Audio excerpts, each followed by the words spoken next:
students. Today's topic is definitions and agents of erosion. आज हम बात करेंगे erosion के बारे में और कौन से agents है which leads to the erosion. पहले अगर हम soil erosion की बात करें तो हम उसको कैसे define करते हैं? Soil erosion is the process of detachment of the soil particles from the parent body and transportation of the detached soil particles by wind and water.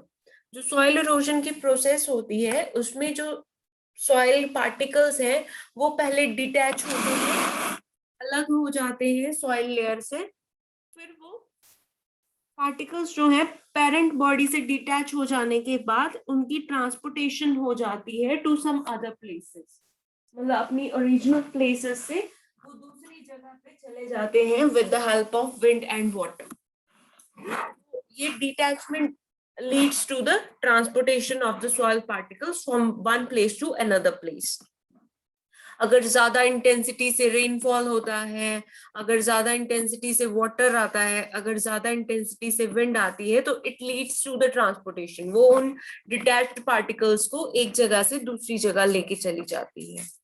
और यही है जो सारे इरोजन्स के एजेंट्स होते हैं, वो है wind and water.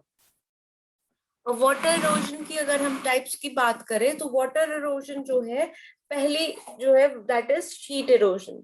Sheet erosion में क्या होता है, जब रेन ड्रॉप्स टॉप सॉइल के ऊपर आती है विद रन ऑफ, जो वाटर है वो move away from the field, the water moves away from the field and the uniform removal of top soil in thin layer from the field. मतलब जब rain drops आती है ज्यादा intensity से तो क्या होता है, रन ऑफ होता है, पानी बहना शुरू होता है एक फील्ड से दूसरी जगह के लिए. तो वो जब रन ऑफ के साथ जो टॉप लेयर ऑफ सॉइल होती है वो भी साथ साथ ट्रांसपोर्ट होके किसी और जगह चली जाती है, तो वो शीट्स की फॉर्म में अपने साथ मिट्टी को बहा के लेके जाती है. That is the sheet erosion. Then next is the rill erosion. Sheet erosion के बाद जो आगे उसकी एडवांस्ड फॉर्म है वो है रिल इरोजन. Rill erosion में क्या होता है, when runoff starts, channelizing begins and erosion is no longer uniform. Incisions are formed on the ground and erosion is more apparent than the sheet erosion. This is the second stage of the erosion. मतलब क्या होता है कि sheet erosion के बाद जब फिर से दोबारा वही रन ऑफ आता है या फिर रनिंग वाटर आता है with the high intensity rainfalls, तो फिर जो हमारी वो शीट्स की फॉर्म में तो ऑलरेडी टॉप लेयर चला गया है, उसके बाद वो यूनिफॉर्म नहीं होती है, कहीं कहीं से मिट्टी जो है निकल के आगे चली जाती है पानी के साथ बह के. तो ये एडवांसमेंट को बोला जाता है रिल इरोजन. मतलब कहीं पे थोड़ा गड्ढा बन गया, कहीं पे यूनिफॉर्म है, फिर नॉन यूनिफॉर्म है, फिर यूनिफॉर्म है, तो वो रिल्स की फॉर्म में हो जाती है. तो this formation is known as the rill erosion. Then after that, the more advanced third stage of the rill erosion is known as the gully erosion. Unchecked rill result in the increased channelization of runoff gullies are formed when channelization runoff from vast sloping land is sufficient in volume and velocity to cut down and wide channels. Gullies are the most spectacular symptoms of erosion. जब हम रिल erosion की तरफ ध्यान नहीं देते हैं कुछ समय तक तो वो रिल्स जो है उनकी और ज्यादा चैनलाइजेशन हो जाती है, मतलब वो और ज्यादा ब्रॉड हो जाती है और ज्यादा डीप हो जाती है, और उनकी एडवांस स्टेज को बोला जाता है गली इरोजन. मतलब वो गड्ढे जो हैं और ज्यादा डीप और ब्रॉड हो जाते हैं और उनकी शेप्स भी चेंज हो जाती है, जैसे गली इरोजन में U shaped, V shape, tetragonal, hexagonal. तो वो सारी चीजें हो जाती हैं जिसकी वजह से उसको हम बोलते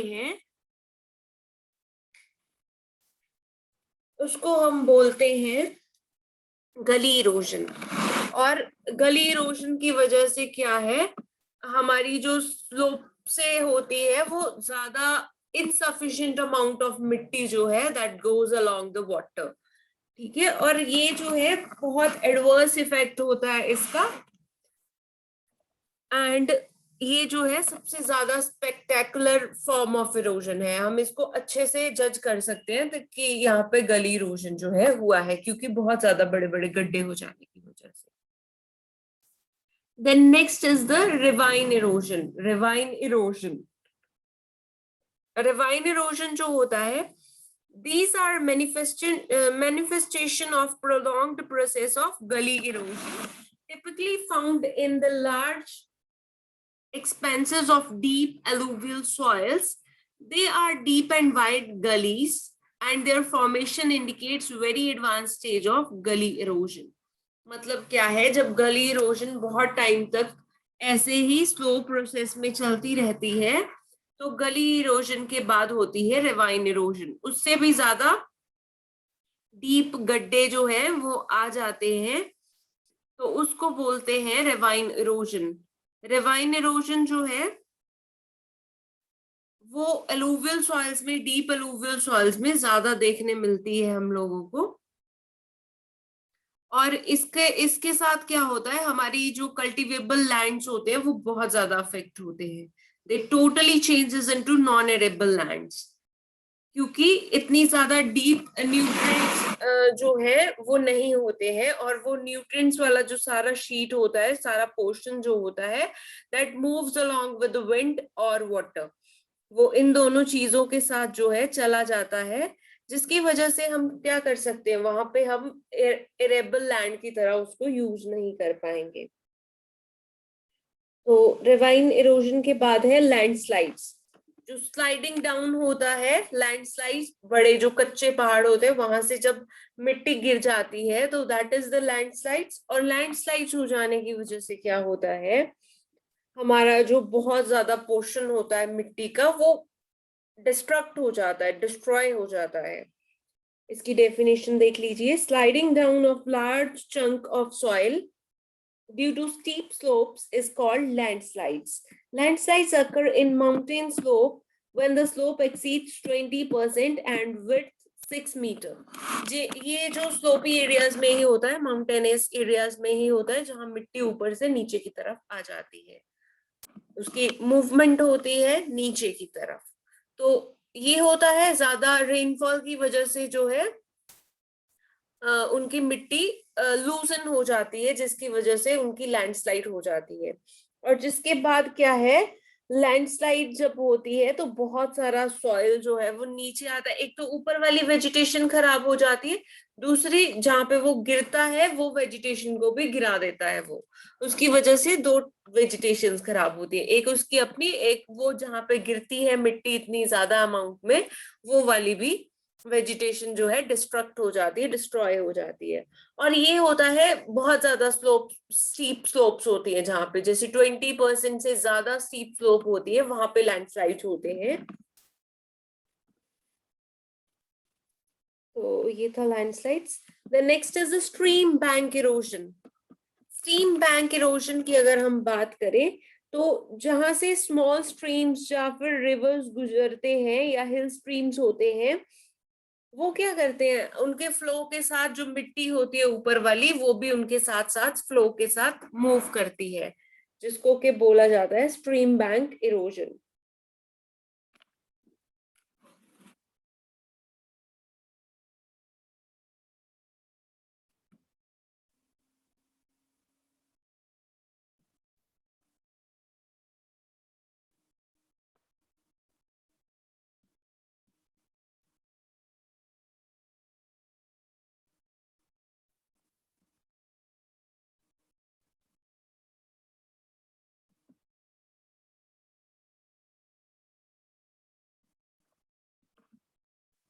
आगे है types of wind erosion. Wind erosion की भी टाइप्स होती है। There are various types of wind erosion. Number 1 is saltation.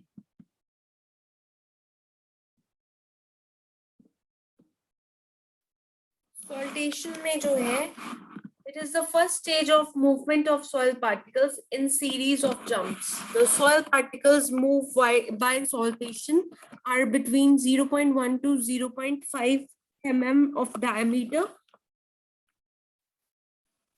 Due to the effect of wind, soil particles jump up vertically into the air and rise to a height of 30 to 60 centimeter and fall through the air. Generally, 50 to 75% of weight of soil lost by wind erosion is carried in saltation. मतलब क्या है, जब wind चलती है तो जो particles होते हैं 0.1 टू 0.5 mm वाले, वो ऊपर की तरफ उछल जाते हैं with the high intensity winds, जिसकी वजह से जैसे वो 30 टू 60 सेंटीमीटर की हाइट तक चले जाते हैं विंड के साथ, और जब वो एक ही सेम जगह पे तो नहीं गिरते हैं, वो डेफिनेटली ट्रांसपोर्ट हो जाते हैं टू सम अदर प्लेस। ठीक है जी, इसी की वजह से जो है 50 टू 75% जो है वेट, सॉइल का वेट जो है वो कम हो जाता है जब विंड हाई इंटेंसिटी चलती है किसी एरिया में, वो दूसरे एरिया में ले जाके उन पार्टिकल्स को छोड़ देती है। जब उसकी इंटेंसिटी कम होती है तो वहां वो जाके गिरते हैं। Then next is a surface creep. Surface creep में क्या होता है, जैसे कि क्रीप हमें पता है कि घुटने लगा के जो मूवमेंट की जाती है, दैट इज द क्रीपिंग।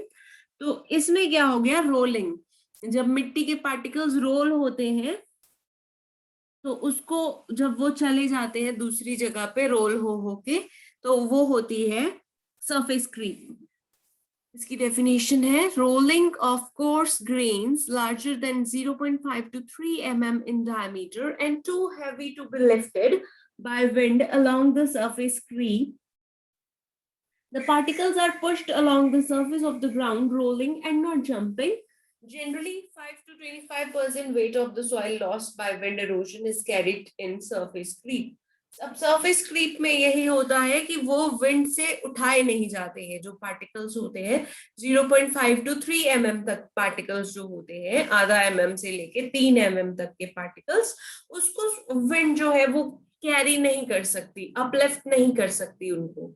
तो वो क्या करते हैं, वो कोर्स पार्टिकल्स जो होते हैं वो मूव करते हैं रोल करके एक जगह से दूसरी जगह वो ट्रांसपोर्ट हो जाते हैं।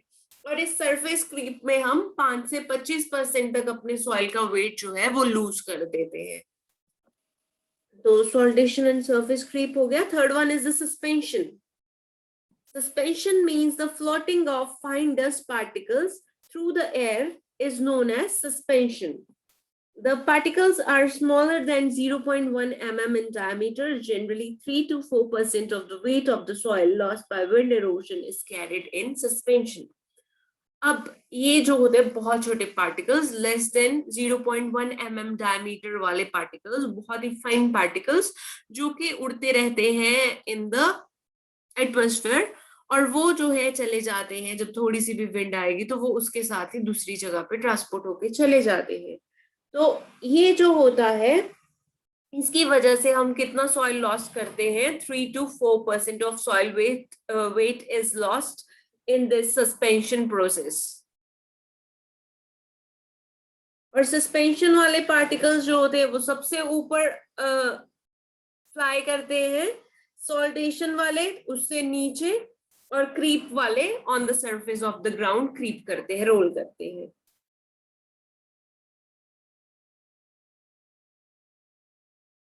हाँ जी, तो अब हम इधर एजेंट्स ऑफ इरोजन की बात करेंगे। एजेंट्स कौन से हैं? Erosion and deposition, water, wind, ice, ये सारे हमारे हैं agents of the erosion.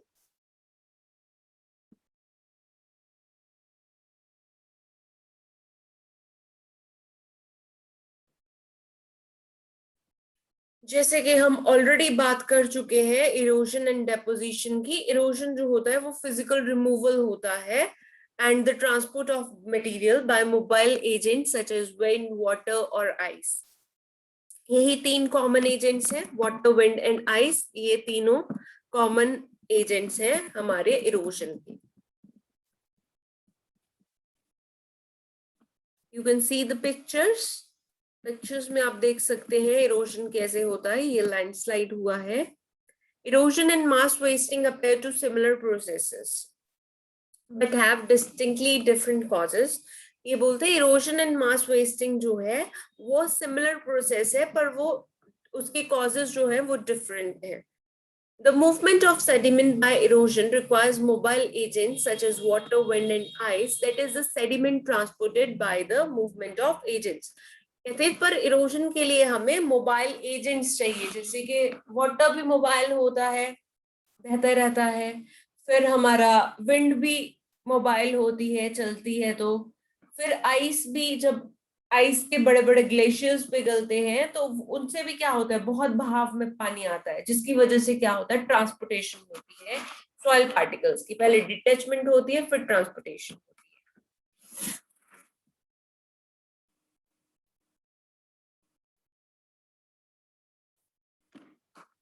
Movement of sediment by erosion requires mobile agents, whereas mass wasting में होता है, जैसे कि लैंडस्लाइड जो है वो आती है मास वेस्टिंग में. इससे क्या होता है, जब एक रॉक नीचे से ट्रांसफर हो जाता है, जिसकी वजह से पूरा का पूरा ऊपर का जो स्लोप होता है वो डाउन स्लिप हो जाता है, ऊपर का स्लोप डाउन स्लिप हो जाता है. एंड ये जो है ये मोबाइल एजेंट्स की वजह से नहीं होता है. मींस जो कच्चे वाले होते हैं वो तो हो जाता है कि वाटर की वजह से हो रहा है ना, पर इसमें जो है वो ग्रेविटी बहुत बड़ा रोल प्ले करती है. ग्रेविटी की वजह से अगर कुछ खिसक रहा है, कोई रॉक वहां से निकल गया, तो पूरा का पूरा नीचे आके गिरता है फिर. तो लैंडस्लाइड्स जो होती है that comes under the mass wasting. Weathering जो है, weathering results in two types of products. Weathering में दो तरीके के प्रोडक्ट्स बनते हैं, एक तो है सॉलिड पार्टिकल्स, दूसरे हैं dissolved constituents of in water. जैसे कि सॉलिड पार्टिकल्स में आ गया sand grains, clay minerals etcetera. ये तो होता है कि सनलाइट की वजह से, कड़कती धूप की वजह से, टेम्परेचर हाई हो जाने की वजह से, या फिर ह्यूमिडिटी हाई हो जाने की वजह से जो रॉक्स टूटते हैं वो देते हैं सॉलिड पार्टिकल्स. पर जो ज्यादा बारिश की वजह से रॉक्स टूटते हैं, it leads to the dissolved constituents in water. These different types of sediments results in two fundamentally different types of sedimentary rocks. ये दो अलग processes अलग sedimentary rocks बनाती हैं. पहला है solid particles जो बनाते हैं वो बनाते हैं detrital या फिर clastic sedimentary rocks, whereas जो dissolved constituents in water है it makes the chemical sedimentary rocks. Precipitation की वजह से या फिर बायोलॉजिकल प्रोसेसेस की वजह से जो रॉक्स बनते हैं वो होते हैं केमिकल सेडिमेंट्री रॉक्स. ये इसका बताया गया है पार्टिकल साइज ऑफ डेट्रिटल या फिर क्लास्टिक सेडिमेंट्री रॉक्स के बारे में.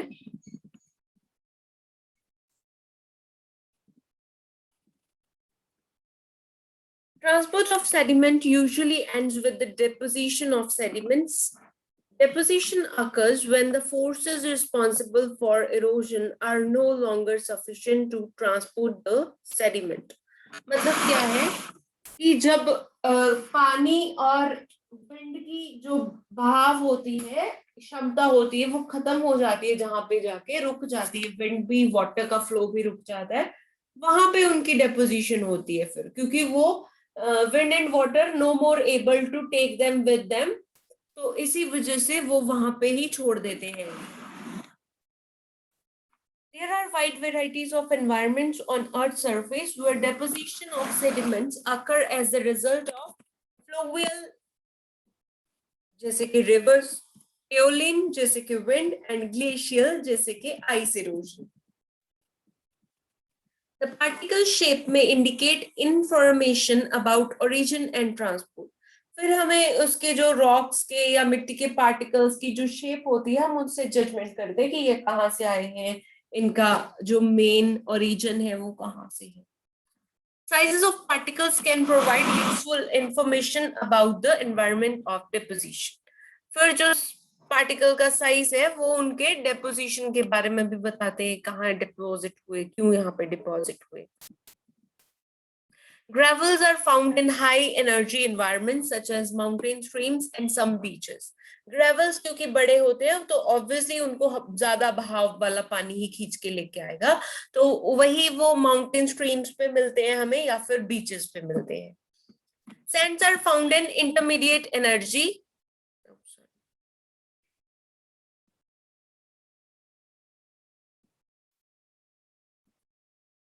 हाँ जी, sands are found in intermediate energy environments such as beaches and river deposits. अब जो इंटरमीडिएट एनर्जी होता है, मिडिल एनर्जी मतलब बहुत ज्यादा एनर्जी नहीं, ना तो बहुत ज्यादा ना तो बहुत कम, जो उन दोनों के बीच वाली एनर्जी है, that is known as intermediate energy. और ये हमें सैंड्स जो है वो इंटरमीडिएट एनर्जी एरियाज में मिलती है, जैसे कि बीचेस में या फिर रिवर डिपॉजिट्स में. Then move on to clays. Clays are found in quiet environments such as lakes and deep oceans. जो क्लेज होती हैं वो या तो लेक्स में मिलती हैं या फिर डीप ओशंस में, ओशंस के बहुत गहराई में. तो आगे है erosion by water.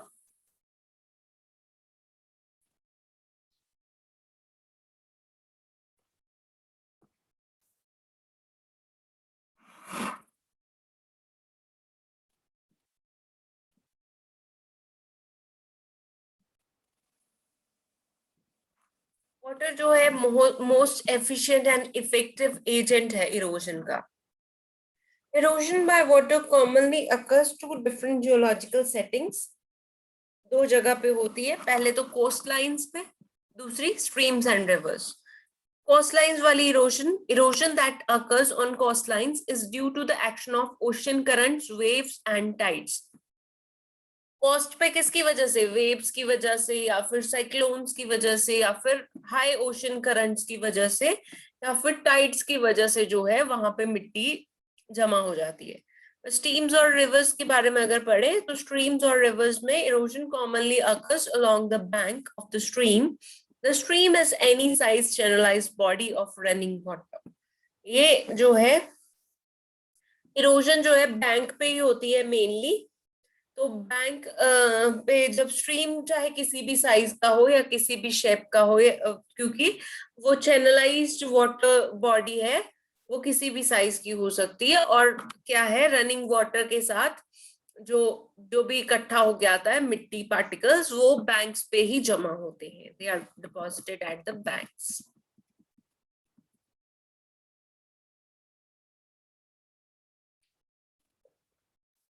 Streams are able to transport sediments at very long distances. These are different types of materials carried by stream depending on size and chemical properties. अब जो स्ट्रीम्स होती है वो बहुत दूर दूर तक मिट्टी को बहा के अपने साथ ले जाती है. उनमें ये क्षमता होती है कि वो बहुत दूर तक मिट्टी को अपने साथ लेके जा सकती है, लॉन्ग डिस्टेंस तक उनको कैरी करती है. अब हम पढ़ेंगे कि कौन से साइज और केमिकल प्रॉपर्टीज के ऊपर डिपेंड होके जो है मिट्टी के पार्टिकल्स ट्रांसपोर्ट होते हैं from one place to another place. Number one is the dissolve load. Dissolved load जो होता है, जो पानी के साथ में मिक्स हो जाता है, that is the dissolve load. Transport of ions and chemicals in solution responsible for saltiness of the sea. ठीक है, वो सॉल्टीनेस बढ़ा देता है सी की, क्योंकि वो डिसॉल्व हो जाता है उसकी पानी में. Next is the suspended load. Typically the largest load clay, silt and fine sand. जो सस्पेंडेड लोड होता है उसमें आते हैं क्ले, सिल्ट और सैंड के पार्टिकल्स. फाइन सैंड जो होती है मतलब ज्यादा कोर्स नहीं, फाइन होगी उसके पास. This material settles out when the river flows, usually in an ocean or lake. जब रिवर का जो पानी है किसी ओशन या लेक से मिल जाता है तो वहां हम जो है ये लोड गिरा हुआ देखते हैं. तो वो जो है वो सस्पेंडेड लोड होता है, क्योंकि जब रिवर की रफ्तार जैसे कम होगी तो वहां पे जाके वो लोड जो है वो खाली होगा, वो रुकेगा. फिर है bed load. The material that is transported along the river bed, rolling, sliding, saltation, where the particles bounce or skip along the river bed. मतलब जब रिवर बेड के साथ चाहे तो वो रोल होके आए हैं, चाहे थोड़ा से ऊपर उठ के आए हैं, उसको हम बोलते हैं बेड लोड. जैसे कि सॉल्टेशन में जो पार्टिकल्स आते हैं, जैसे फाइन सॉइल, तो मैंने आपको बताया था कि वो ऊपर तक, सरफेस के ऊपर तक वो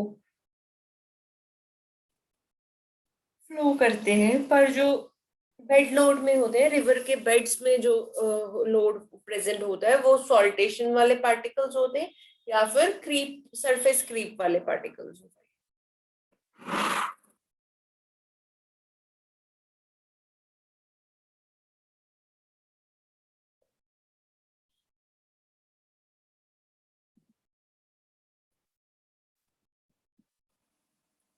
आप पिक्चर्स देख सकते हैं रिवर बैंक्स की।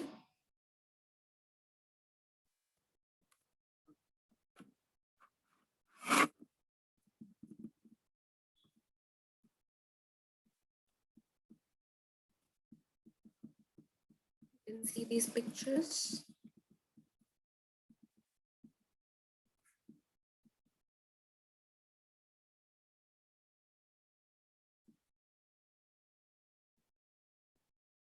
हाँ जी, तीसरी जो बात करी है वो है erosion by wind. Wind erosion में क्या होता है, compare to the running water and glaciers, wind erosion is relatively insignificant as an agent of erosion. It is more effective in dry lands compared to the humid environments. The photo to the right shows small dust storm blowing from Sudan onto the Red Sea. In 1930, a large dust storms occurred in the Midwest of the US, जिसको हम dust bowl भी बोलते हैं. This occurred because of poor soil particles and severe drought. ये आप देख सकते हैं डस्ट स्टॉर्म वाली पिक्चर। मतलब ये बोलते हैं जो विंड के साथ इरोजन होती है वो मेनली उन एरियाज में होती है जहां पे ड्राइनेस ज्यादा होती है और वेजिटेशन कम होता है। ह्यूमिड एरियाज में जो विंड के साथ इरोजन होगी वो कम होती है क्योंकि डिटैच्ड पार्टिकल्स वहां अवेलेबल कम होते हैं। तो इसी वजह से ड्राई एरियाज में या फिर ड्रॉट प्रोन एरियाज में इरोजन जो है वो ज्यादा होती है, या तो फिर the areas with the lesser vegetation promotes the wind erosion. जहाँ पे lesser vegetation होती है उन areas में जो है wind erosion ज्यादा देखी जाती है। जैसे कि सूडान में हुई थी, पिक्चर में आप देख सकते हैं, फिर उसके बाद यूएस में हुई थी, जो कि इस वजह से हुई थी क्योंकि वहां का एक तो सॉइल जो क्वालिटी था वो पुअर था और दूसरा वहां पे वेजिटेशन जो थी वो नहीं थी। vegetation was not present in that area जहां से वो इरोड होके आई थी soil.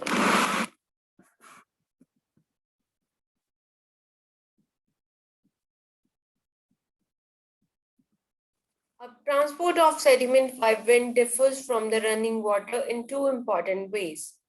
Number one, wind's lower density compared to water makes it less capable of picking up and depositing coarse material.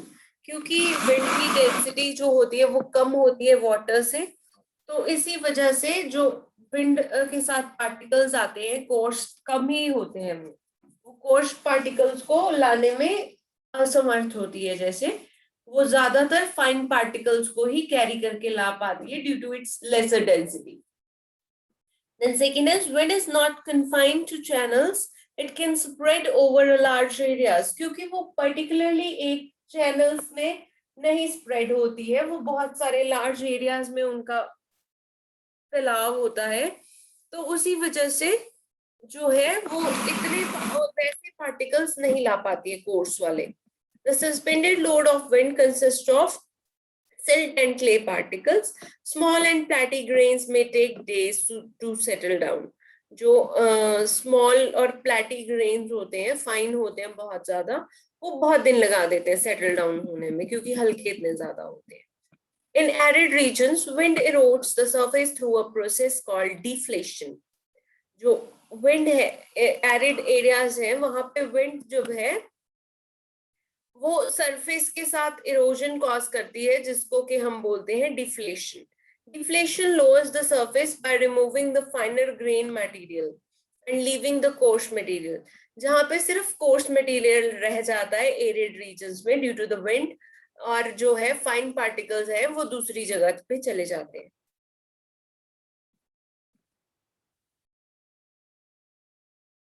आप देख सकते हैं इतने ज्यादा, ये जो डार्क कलर है, डार्क ग्रे कलर है, वो है फाइन पार्टिकल्स, और बड़े बड़े जो रॉक्स दिख रहे हैं वो है course particles.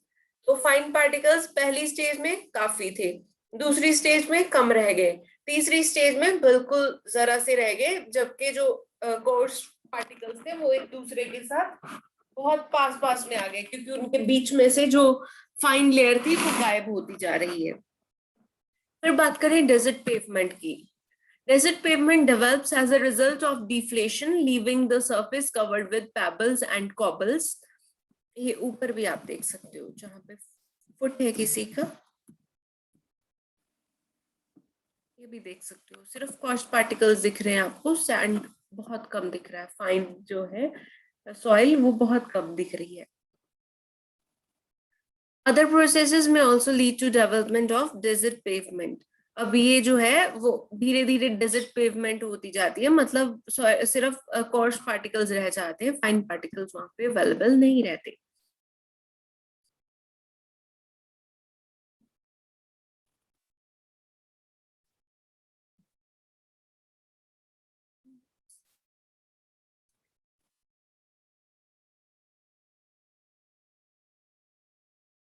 Wind erodes by abrasion which can cause interesting shapes। जैसे आप देख सकते हैं, कुछ विंड जब चलती है एब्रेशन के साथ, तो कुछ डेजर्ट एरियाज में या हिली एरियाज में साइड्स की जो है मिट्टी गायब हो गई है, ये एक अलग सा ही कुछ शेप बन गई है, ये आप देख सकते हैं। This is known as abrasion. ये नीचे वाली में भी वही है, स्कल्प्टेड रॉक रह गया है ड्राई वैली ऑफ एंटार्क्टिका में, बाकी का गायब हो गया। ये सैंड डून्स बन जाते हैं, ऊंची ऊंची एरियाज सैंड्स की बन जाते हैं, कुछ एरियाज प्लेन हो जाते हैं, कहीं पे पहाड़ बन जाते हैं, उनको डून्स बोलते हैं, sand dunes. Dunes commonly formed around the clump of vegetation or rock। ये जहाँ पे या तो रॉक होता है वहां पे बनते हैं, या फिर जहाँ पे थोड़ी वेजिटेशन होती है वहां पे वो एरिया में डून्स बन जाते हैं, क्योंकि विंड उनको वहां से उठा नहीं पाती, वहां पे छोड़ देती है, क्योंकि इंटेंसिटी कम हो जाती है वहां पे उनकी।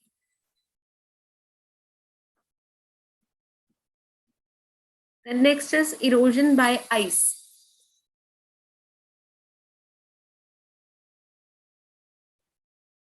Glaciers cover nearly 10% of earth.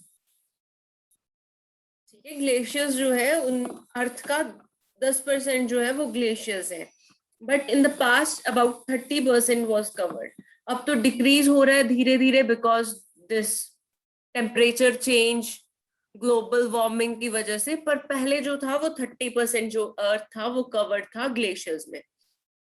अब 10 रह गया है, धीरे धीरे इससे भी कम होता जाएगा due to this ozone depletion and the global warming. They are responsible for the basic character of European and Southern Alps, New Zealand में है, Cape and Cod and Long Island, Yosemite Valley Glacier National Park, Grand Tetons, Hudson Bay, Great Lakes, Fjords of Norway and Alaska, यहाँ पे glaciers है। The glacier is a thick ice mass that originates on land by the accumulation, compaction and recrystallization of snow। जब उनकी crystallization हो जाती है और वो compact हो जाते हैं, particles एक दूसरे के साथ जुड़ जाते हैं, तो it leads to the formation of glacier। Glaciers are capable of flow and therefore move downhill under the force of gravity। Force of gravity के साथ वो नीचे की तरफ move करते हैं, पानी जब बन जाता है उनमें, ये आप देख सकते हैं। Glacial landforms, glaciated valleys,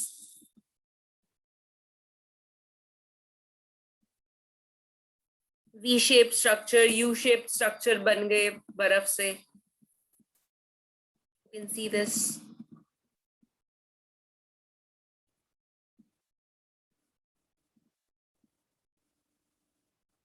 आप सारा ग्लेशियर्स देख सकते हैं।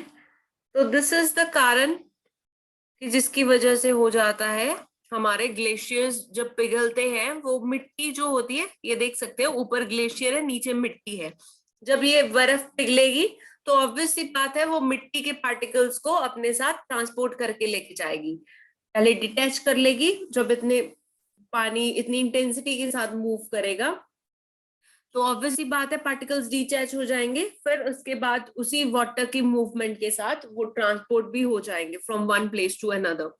तो ये थे 4 एजेंट्स जो के leads to erosion. Number 1 is wind, number 2 is water, number 3 is ice, and number 4 is deposition. It is हमारे agents of erosion, and also हमने किया definition of erosion. That's all about this topic. Thank you so much.